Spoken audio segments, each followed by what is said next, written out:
دنیا کے تقریباً تمام مذاہب میں پایا جاتا ہے، اور دنیا کے تقریباً تمام مذاہب روزے کی اہمیت کو کسی نہ کسی طور پر مانتے اور عملی طور پر اس کی مشق بھی کرتے ہیں۔ یہودی لوگ ہفتے میں 2 بار روزہ رکھتے ہیں، جبکہ اہل اسلام رمضان میں مسلسل 30 روزے رکھتے ہیں۔ مطلب یہ ہے کہ ان مذاہب میں روزوں کے لیے وقت اور ایام مقرر ہیں، اور ان مذاہب میں روزے کو جسم کے نظم و ضبط،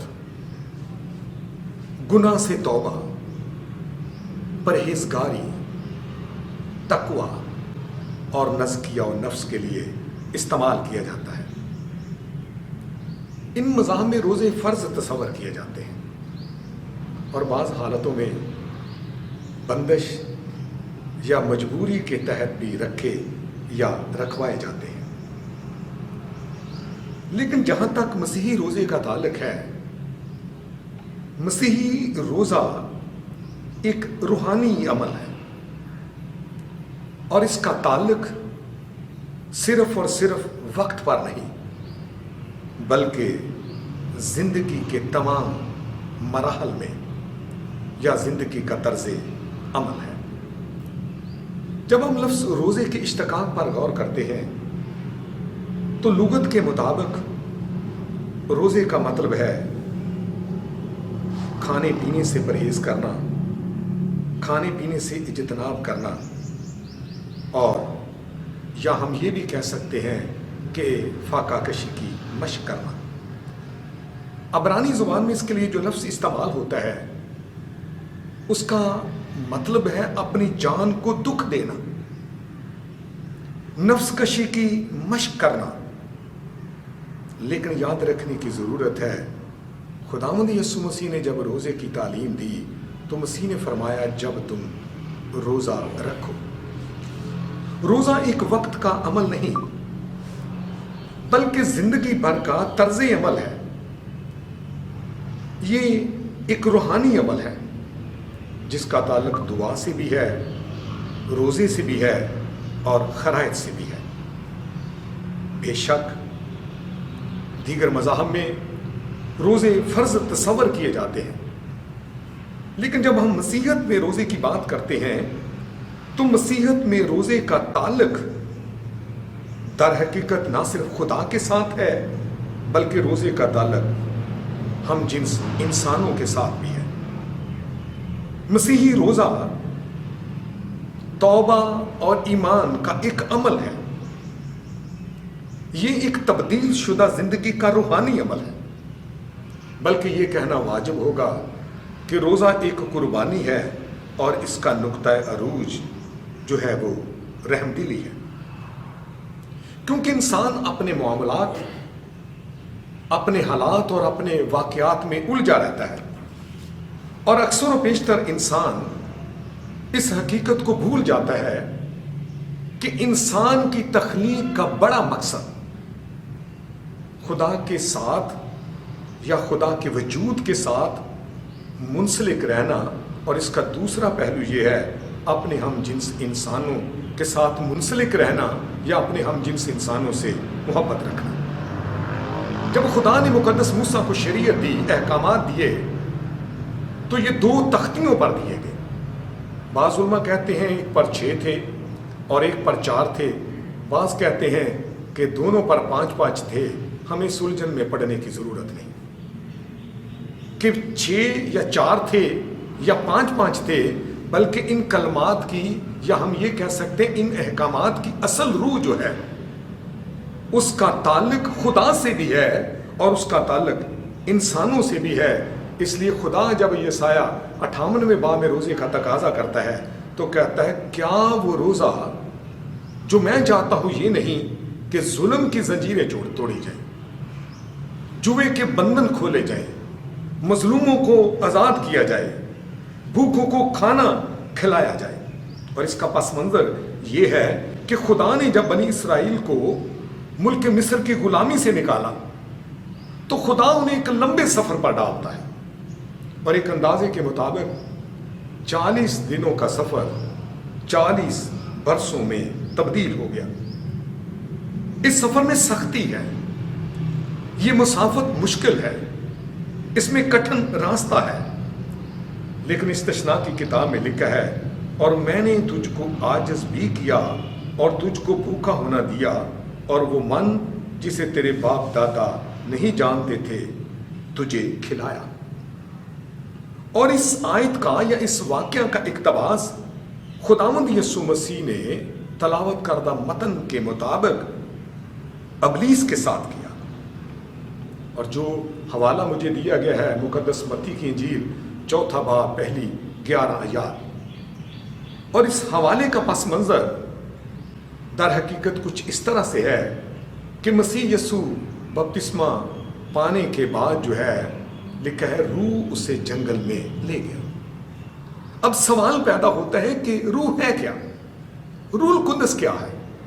بعض لوگ کہتے ہیں یہ ایک محض تحریک ہے، بعض لوگ کہتے ہیں یہ اثر ہے، بعض کہتے ہیں کہ یہ محض ایک قوت ہے۔ اس میں شک نہیں کہ روح القدس اثر بھی ہے، قوت بھی ہے، تحریک بھی ہے، لیکن اگر ہم انہی باتوں پر اتفاق کریں تو ہم روح القدس کی ذات کو محدود کر دیں گے۔ روح القدس خدائے ثالوث کا تیسرا اقنوم ہے، وہ بذات خود خدا ہے، اور یہاں پر لکھا ہے کہ روح خداوند یسوع مسیح کو جنگل میں یا بیابان میں لے گیا تاکہ ابلیس کے ساتھ آزمایا جائے۔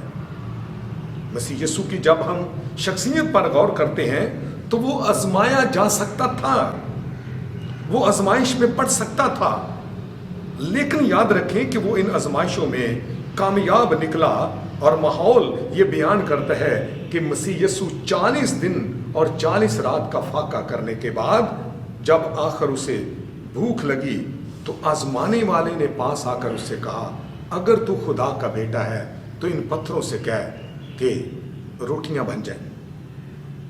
مسیح یسوع کی ذات ایک ایسی ذات ہے جس میں دو ذاتوں کا اکٹ ہے، دو ذاتوں کا ملاپ ہے، دو ذاتیں باہم یکجا ہو جاتی ہیں۔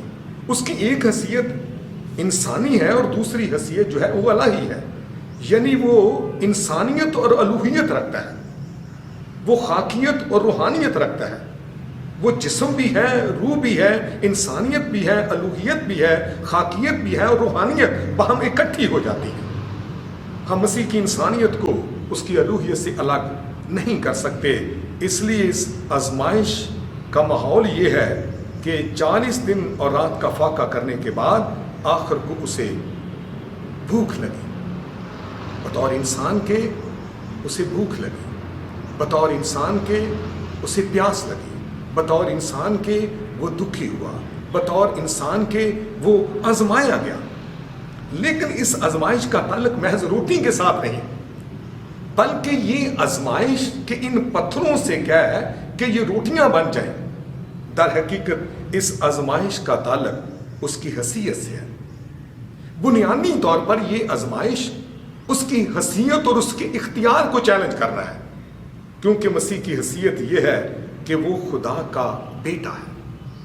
ابلیس بنیادی طور پر اس کی حیثیت کو آزماتا ہے کہ اگر تو خدا کا بیٹا ہے تو ان پتھروں سے کہہ کہ روٹیاں بن جائیں۔ مسیح کی حیثیت ہے، مسیح کا اختیار ہے۔ حیثیت اور اختیار کو جاننے کی ضرورت ہے۔ مسیح کی جب حیثیت ہے، اختیار ہے، تو حیثیت کے ساتھ اختیار بھی دیا جاتا ہے، لیکن اختیار کا ناجائز استعمال در حقیقت گناہ ہے۔ مسیح یسوع نے اس آزمائش میں اپنی ضرورت اور اپنی خواہش کو اپنے اوپر غالب نہیں آنے دیا، بلکہ مسیح یسوع نے فرمایا کہ لکھا ہے کہ آدمی صرف روٹی ہی سے نہ جیتا رہے گا، بلکہ ہر اس بات سے جو خدا کے منہ سے نکلتی ہے۔ نہ صرف مسیح آزمایا گیا، بلکہ اس دنیا میں ہر ایماندار آزمایا جاتا ہے۔ جس طرح مسیح کی حیثیت اور اختیار کو چیلنج کیا گیا، اسی طرح آج بھی ایماندار اپنی حیثیت اور اختیار میں آزمائے جاتے ہیں۔ اس لیے وہ حیثیت، وہ اختیار، وہ مرتبہ جو خدا ہمیں دیتا ہے، کبھی بھی اس حیثیت کا ناجائز یا غلط استعمال نہ کریں۔